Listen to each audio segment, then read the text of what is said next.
Winter will be interesting to watch develop here across Michigan as well as the Great Lakes region. On this video, we're going to talk about why that is and what you can expect for winter 2025 into 2026. My name is Ryan, and this is Michigan Storm Chasers. Welcome to the YouTube channel. If this is your first time watching, feel free to hit the subscribe button. We do forecast update videos like this, as well as live coverage of both severe and winter weather, including some fun educational videos. We do it all here at MSC, so feel free to follow along to stay up to date with all things Michigan weather.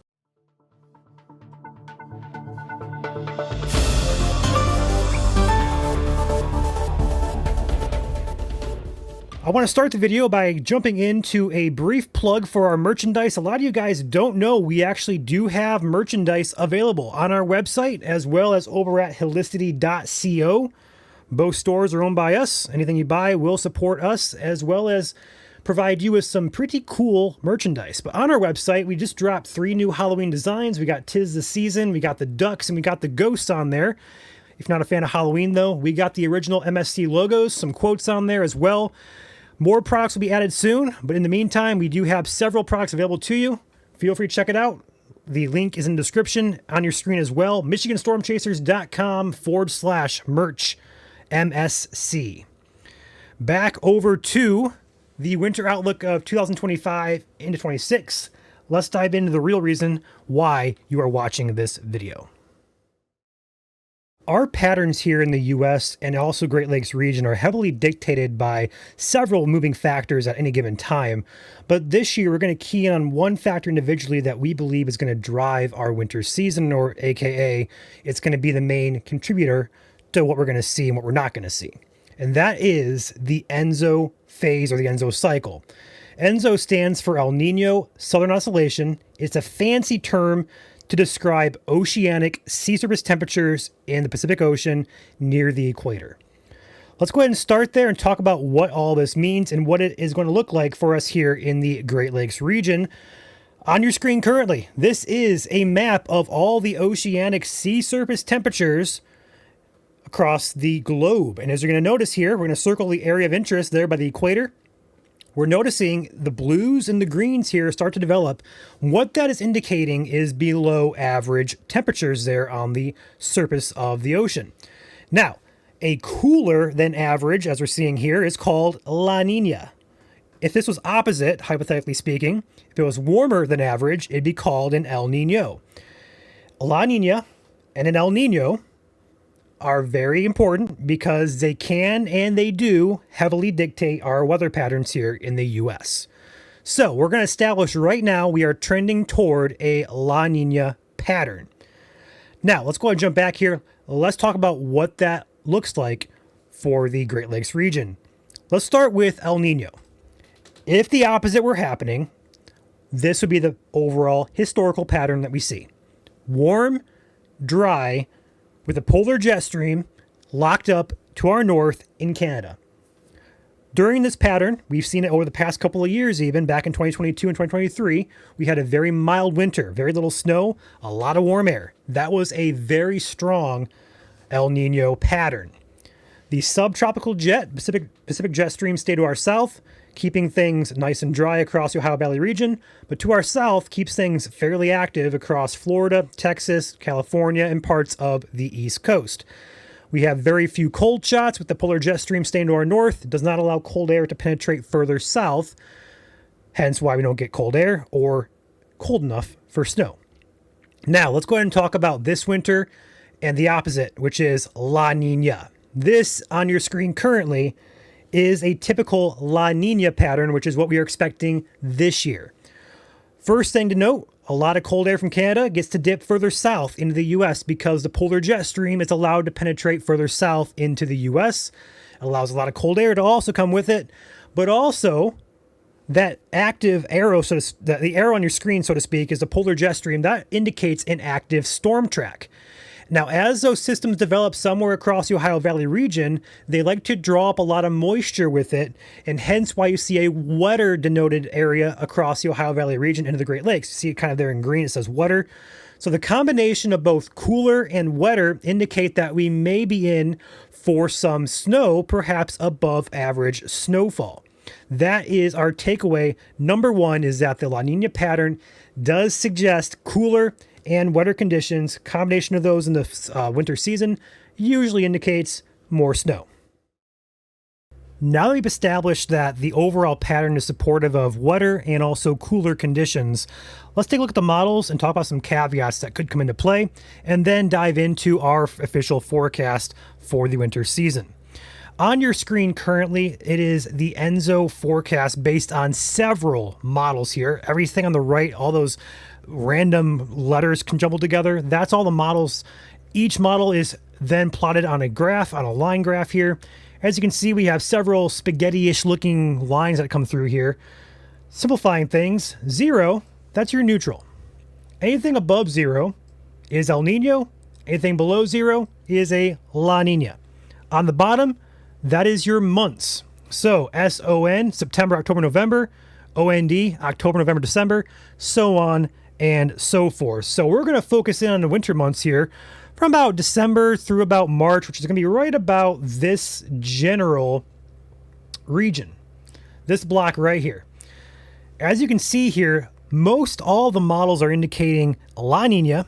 Some of them are down here closer to a weak to moderate La Nina like this model is, but the whole majority, if not the average, keeps it weak, if not close to the neutral phase. So the conclusion we're drawing here is it's not a very strong La Nina. It's a La Nina, but it's not strong. So what does that mean for us? I'm going to tell you that after we hear from Chandler with today's sponsor. Today's daily video sponsor is Rainbow Restoration of West Michigan. Rainbow Restoration of West Michigan has been with the Michigan Storm Chasers partnership team since 2025. Based in Byron Center, they are West Michigan's #1 option for expert restoration and specialty cleaning services. The services that they provide cleanup for is mold removal, water damage, fire damage, and home restoration and reconstruction. When disaster strikes, you can rely on rapid and professional restoration service from Rainbow Restoration. Their service locations are on call 24 hours a day, 7 days a week. Rainbow Restoration is fully certified by the Institute of Inspection, Cleaning, and Restoration Certification, which has served as the industry guardian for inspection, restoration, and cleaning services for over the last 30 years. Their contact information will be linked in the video description below, and you can visit their website at rainbowrestores.com/Grand Rapids, or you can call their office at 616-583-1234, and be sure to tell them that Michigan Storm Chasers sent you. Back to you, Ryan. So what does it all mean? La Nina, cooler, wetter, but it's weak. Let's talk about it. Here is going to be an introduction to our thoughts on the winter season. So, as you can see on your screen here, a bit better of a map of what La Nina winters usually bring us. The main thing we're kind of keeping a close eye on is that polar jet stream.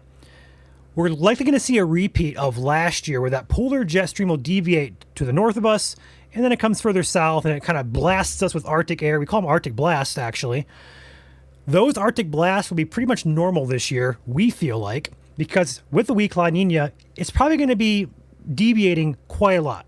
So what that means for us, Arctic blasts, we're going to probably be in the 30s and 40s, get blasted, back down in the teens, probably close to 0, if not below 0 wind chills at times. But also those Arctic blasts love to produce lake effect snow as long as those lake waters are warm, which they are. So conclusion number 1, lake effect snow season will be above average. Warm lake waters, a lot of Arctic blasts, it is a ripe environment for lake effect snow. Those lake effect belts are close to Lake Michigan, Lake Superior up in the UP, as well as parts of the Thumb, Huron County, perhaps some of Sanilac County as well, getting in some lake effect snow this year. So, typical lake effect belts on your screen currently highlighted in blue, those are the general areas that usually get lake effect snow. That's conclusion number 1. Conclusion number 2, we feel here at MSC that the overall snowfall, when all said and done, will be near to above average for pretty much the entire state of Michigan.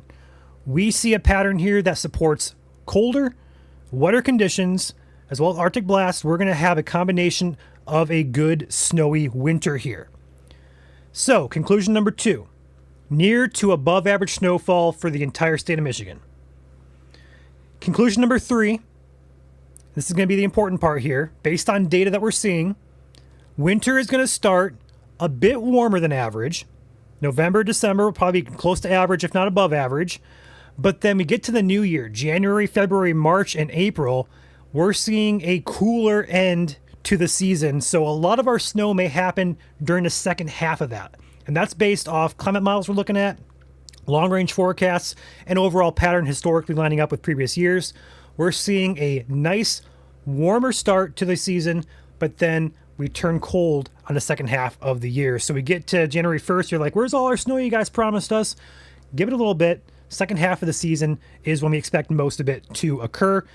Exception will be lake effect. That will likely start early this year in November, December, with those warm lake waters and Arctic blasts beginning to work together, as well as kick up some lake effect snow. So putting it all back together, cooler overall in terms of temperatures, above average snowfall to near average snowfall, and lake effect season will be well above average. Putting it all together, that is our forecast here.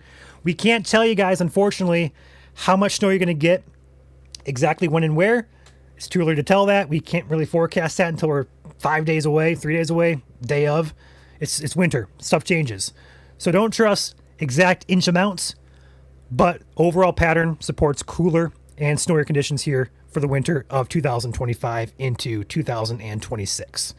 That is your conclusion, guys. Appreciate you guys watching. We'll catch you next time on the next video here at MSC. I am Ryan signing off here. You guys enjoy your evening.